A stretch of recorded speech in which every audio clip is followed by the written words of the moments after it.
வணக்கம். அமெரிக்காவினுடைய ஈரான் தொடர்பான கொள்கையில் மாற்றம் ஏற்பட்டிருப்பதாக அமெரிக்காவினுடைய உப அதிபர் ஜே.டி. வான்ஸ் ஃபாக்ஸ் நியூஸிற்கு வழங்கியிருக்கின்ற பேட்டியில் தெரிவித்திருக்கின்றார். இதுவரை காலமும் ஈரானுடன் அமெரிக்கா நடத்தி வந்த போர் அணுகுண்டை உருவாக்க விடாமல் தடுக்கின்ற போராக இருந்தது. இனிமேல் அத்தகைய ஒரு போர் தேவையில்லை. அணுகுண்டை உருவாக்கினார்களா இல்லையா என்ற விடயத்தை இரண்டாவது இடத்தில் தூக்கி வைத்து முதலாவது இடத்தில் அமெரிக்க மக்களினுடைய இன்றைய பெட்ரோல் விலை உயர்வு பிரச்சனை, வாழ்க்கை செலவு பிரச்சனை, பணவீக்க பிரச்சனை, மளிகை பொருட்களை வாங்க முடியாமல் இருக்கின்ற பொருளாதார நெருக்கடி, இந்த விடயங்களுக்கு இனிமேல் நாங்கள் முதலுரிமை கொடுக்க போகின்றோம் என்று ஜே.டி. வான்ஸ் கூறியிருக்கின்றார். அதேவேளை அமெரிக்காவினுடைய கொள்கையின்படி ஈரான் ஒரு காலமும் அணுகுண்டை பெற முடியாது என்பதிலும் தாங்கள் தெளிவாக இருப்பதாக அவர் குறிப்பிட்டிருக்கின்றார். ஜே.டி. வான்ஸும் அமெரிக்க அதிபர் டொனால்ட் ட்ரம்பும் நீரும் நெருப்பும் போல இரட்டை வேட நாடகம் ஒன்றை நடித்து வருகின்றார்கள்.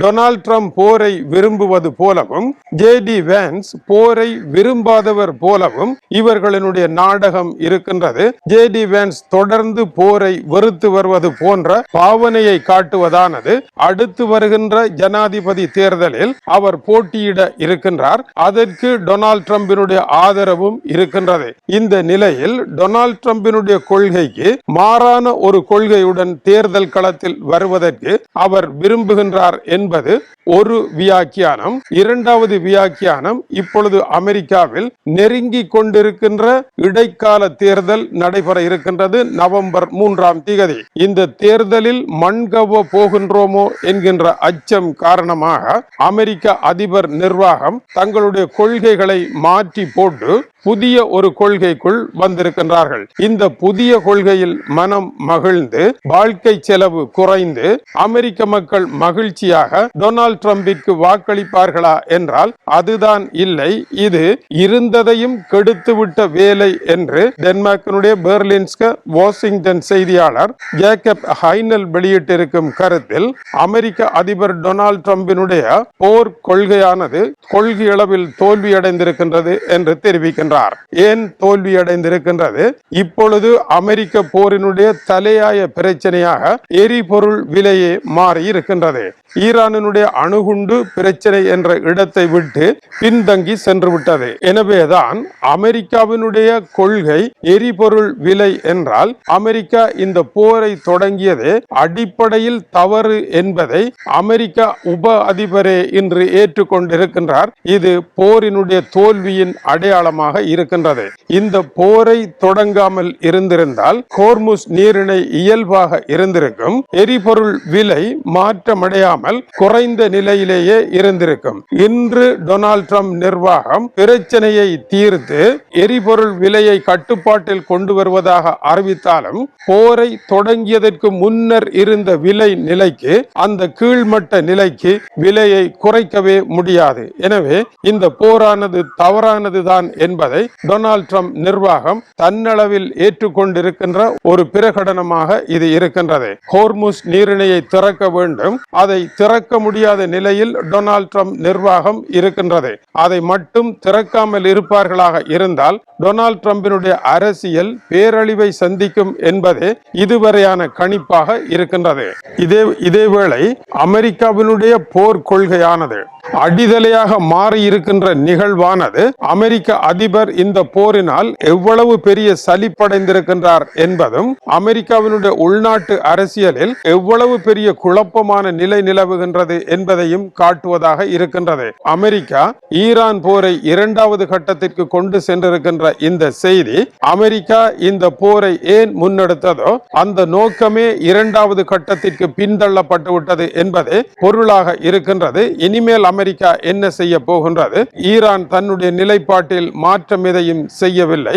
அமெரிக்கா வேறு வழியில்லை, தன்னை மாற்றிக்கொள்ளுகின்ற நிலைக்கு இப்பொழுது வந்திருக்கின்றது. நீடித்து செல்லும் போரை தொடர்ந்து நடத்த முடியாத நிலையினுடைய அவலமான காட்சியாக இது இருக்கின்றது.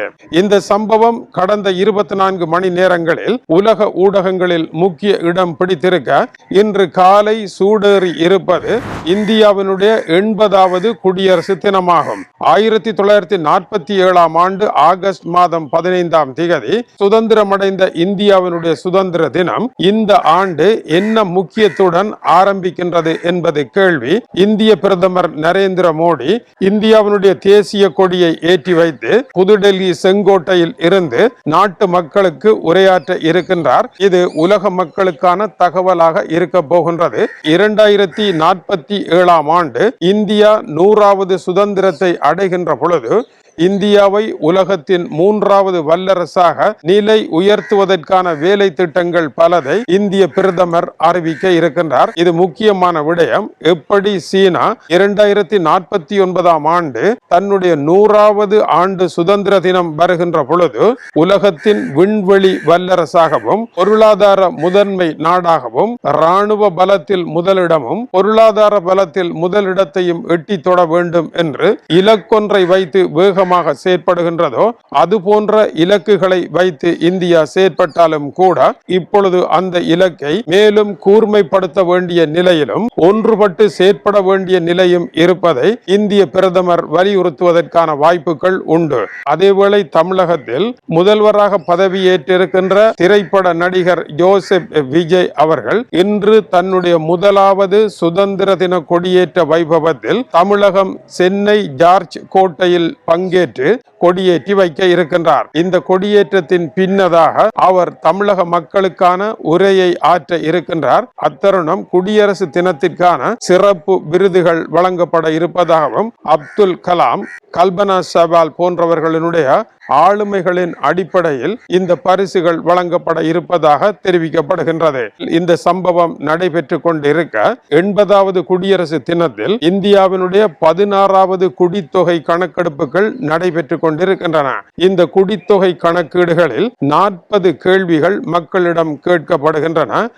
அதில் ஒரு கேள்வி உங்களுடைய ஜாதி என்ன என்பதாகும். பட்டியலினத்தை சேர்ந்தவர்களா என்பது போன்ற 3 தரங்களில் சாதிகள் பதிவு செய்யப்படுகின்றது. இரண்டாவதாக கொரோனா தடுப்பூசி கடைசியாக எங்கு போட்டீர்கள் என்ற கேள்வி கேட்கப்படுகின்றது. இத்தகைய கேள்விகள் பதிவுகளாக வருகின்ற பொழுது இந்தியாவினுடைய சாதி கட்டமைப்பில் எந்த ஜாதியினர் அதிகமாக இருக்கின்றார்கள் என்ற கேள்விக்கான ஒரு விடை கிடைக்கும். அந்த விடையின் அடிப்படையில் சிறுபான்மை சாதியினரே இந்தியாவை 80 வருடங்களாக ஆண்டு வருகின்றார்களா என்ற கேள்விக்கு இன்னொரு பதிலாக அது அமையும். எனவே இந்த குடித்தொகை கணக்கெடுப்பானது சாதிவாரி கணக்கெடுப்பையும் கொண்டதாக இருப்பது இந்த கேள்விக்கு விடையாக அமைகின்றது.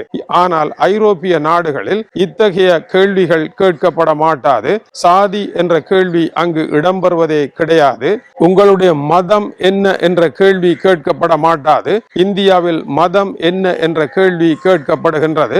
அதுபோல இலங்கையில் இருந்து சென்று குடியுரிமை பெற்றவர்களினுடைய பூர்வீகம் ஸ்ரீலங்கா பூர்வீகம் என்றுதான் பதியப்படுகின்றதே அல்லாமல் ஸ்ரீலங்கா தமிழர் அவருடைய சாதி மொழி என்ற பதிவுகள் எதுவும் கிடையாது. இத்தகைய பதிவுகளின் மூலமாக நவீன ஜனநாயகத்தையும் நவீன உலகத்தையும் எடுத்து செல்ல முடியாது என்ற கருத்து ஐரோப்பிய நாடுகளில் நிலவுகின்றது. 80வது குடியரசு தினத்திலும் சாதிகளினுடைய பெயர்களை பதிவு செய்கின்ற இடத்தில் இந்திய ஜனநாயகம் இருப்பது சரியா தவறா என்கின்ற விவாதம் தொடர்ந்து நடைபெற்று வருகின்றது.